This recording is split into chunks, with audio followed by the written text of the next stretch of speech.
Aucun impact susceptible de causer du plaisir ou de la souffrance ne saurait frapper le corps humain, sans que les nerfs sensitifs ne communiquent le message aux centres cérébraux.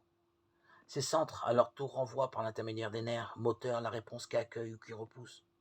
De même, dans l'univers qui est le corps de Dieu, toute vibration frappe la conscience divine et détermine une certaine activité responsive.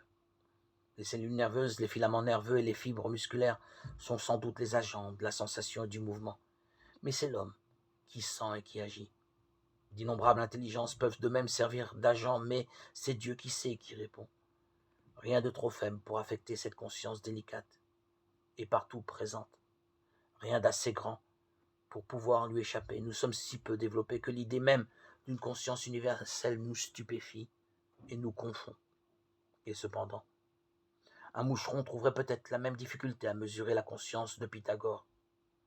Le professeur Huxley, dans une page remarquable, a jugé possible l'existence d'êtres intellectuellement de plus en plus élevés, dont la conscience irait en s'élargissant jusqu'à un degré où elle dépasserait la conscience humaine, comme celle-ci dépasse la conscience du cancrelat. Ce n'est pas là une simple hypothèse scientifique, mais l'expression d'un fait. Oui, un être existe, dont la conscience est présente sur tous les points de son univers, et que chacun de ces points peut par conséquent affecter. Cette conscience est non seulement d'une immense étendue, mais encore d'une acuité inconcevable. Son extension loin dans toutes les directions ne diminue en rien son extrême impressionnabilité. Elle répond aux impacts extérieurs avec plus de vivacité qu'une conscience plus limitée. Elle les comprend infiniment mieux qu'une conscience plus restreinte. La difficulté d'affecter la conscience d'un être n'est pas en raison directe de son exaltation.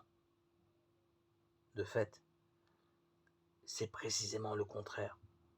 Plus l'être est exalté, plus il est facile d'impressionner sa conscience.